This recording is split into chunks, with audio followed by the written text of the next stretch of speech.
I'm Alan Ning. I'm a Zorianna Kit, and today we review 9 Days. 9 Days for me just really fits in my wheelhouse. It's a movie it's a science fiction movie. It's got an idea that it just tears apart in terms of makes you think. This is a movie that for me made me think from start to finish. It's also got some great performances. It's very simple in the way it's told, and the presentation of it. It just impressed me as well. Essentially, it's this idea of and I should also mention that it made me feel less bad about not liking Soul. It's just the essential idea of there's this house and a man who lives in it, and souls come up into this house and they get interviewed for a job basically, and that job is to come to Earth and be a person. So his subjects are trying to win the right to become a person and live. Otherwise, they go off into oblivion. What were your thoughts about 9 Days? It's funny you mentioned Soul because I do want to kind of bring that up. That did made me think of that a little bit. I thought this film was very meaningful, I guess, for lack of a better word. To me, it was like part movie, part art installation, and part philosophical discussion. The filmmaker is a first-time feature filmmaker. He's done other shorts and videos and things like that.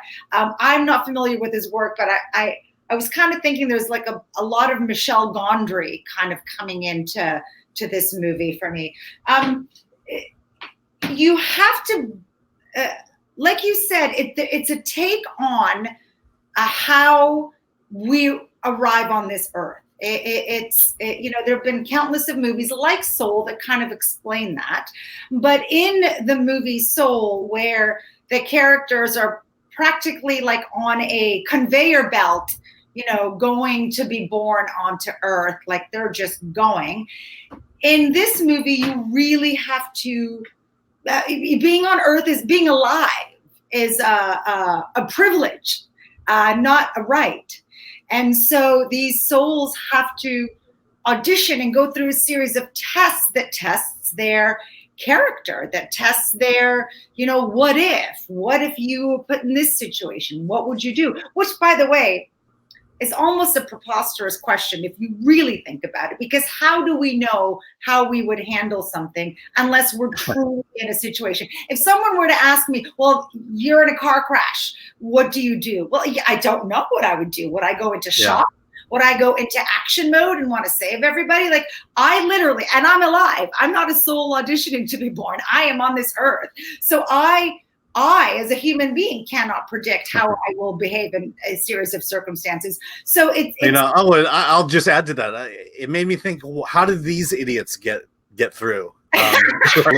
The requirements to come to Earth are so stringent. It makes you wonder about the people who made it through.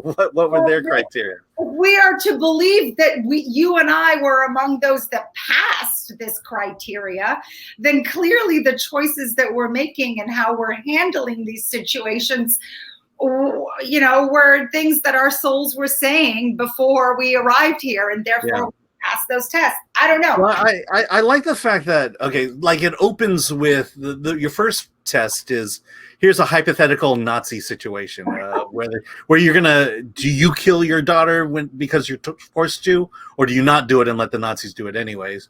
Yeah. And then it goes into this interesting idea of they go into this tape library and they watch tapes of people who have lived, and they just observe and have to reflect on their lives and why certain people interest them and why certain things happen to them that interest them. And that's, this is where it just really gets philosophical. And I just constantly thinking about what would I do, or what do I find this interesting, or how much work would I have to put into to win to get the job, so to speak.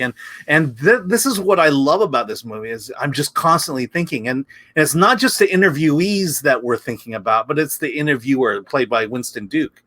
Because he's got his own agenda, his own shit, so to speak, that he has to work through himself because he once lived as well, and he's bringing his own bias into these decisions. Well, and that's where it's this. Just I'm constantly thinking philosophically while watching this movie.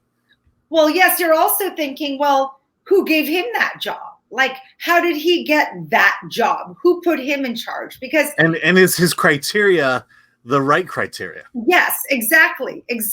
And you definitely develop these strong opinions because we never know where we are. It's like this weird sort of pre-purgatory, right? Like it's this timeless, spaceless area before. So I just finished watching Loki, and so this is already in mind. Yeah. So it's like, well, who put him in charge? Like, is there a God? We don't know if God even exists. Like, there are so many unanswered questions. You also have to buy in to this world that this is how it's done for the sake of this film. Some unqualified person is asking you hypothetical questions to which he's always saying, there is no right or wrong answer. I just want to know what you think. And of course, like, you want to give him an answer that you think will pass you. So the world that you have to buy into here is that this purgatory place is not high tech at all. I mean, they're watching like a room from floor to ceiling of TVs of those souls who are living. And it's all VHS tapes too. Yes. And everything's analog. Like, everyone's writing things down on paper and pen and pencil, diaries, filing cabinets of folders. There are no computers. There are no cell phones. There are none of that. There's just none of that. So like at some point, they're using pencil and paper. Well, I mean, it's just like, it's not, you were constantly seeing our interviewer, in a room full of filing cabinets, filing things away, whereas today it would all be done on a computer. So it's almost hard to say what year this is taking place in, what era are we in, due to again, you would think that if God was around, would he not want his supervisors to have the most updated equipment and be able to interview and file people's questions like accordingly? I don't know. Well, my feeling is the world is analog, and that's why God uses analog as opposed to digital. Possibly, but maybe there is no God because we never actually, there's no reference to religion in here in any capacity. So there's so much that's kind of, it presents a world with a set of rules of how this world functions, yet we don't know how it got there, who is ultimately overseeing this world, or to whom the people in this world ultimately report to. And that's where your own imagination has to kind of fill in those blanks and figure out how you want to expand on this world, because you only get a slice of it. Well, speaking of order and rules, that's where the Zazie Beetz character comes in of Emma, because she is the one who refuses to do what everyone else is doing. The Will character just wants straightforward answers, and Emma needs more context, more understanding of the situation before she can make a decision. And you would think, this is the philosophical aspect of this movie is you do want to challenge everything, and you do want to get a broader picture rather than make a snap decision based on not having enough information. And yet, the fact that Will resist this and may not let her win the job, so to speak, because of that. And again, this all goes to what I love about the movie is just that thinker. I mean, clearly it made you think. Made you think about what was happening and made you think about what was happening beyond. It did me as well. So I feel like you were just as engaged, not only in the movie, but in probably different ways that I was engaged with it. So the question is, how much did this thrill you? And I think you were into it. So did you give it an 8? I gave it an 8. Yes, I did, because I was into it from the standpoint that I was engaged. I was thinking. It felt more like I was at a museum engaged in a piece of art that I was playing with, so to speak. So it wasn't like I was so flabbergasted and blown away by what I was seeing. It was more that, like, this isn't a passive film to watch. It's you become an active participant. You become one of those souls who is auditioning, because you can't help but join them in their process, which was interesting. It's an interesting form of cinema. The director is definitely someone that we should all be on the lookout for. He's really imaginative.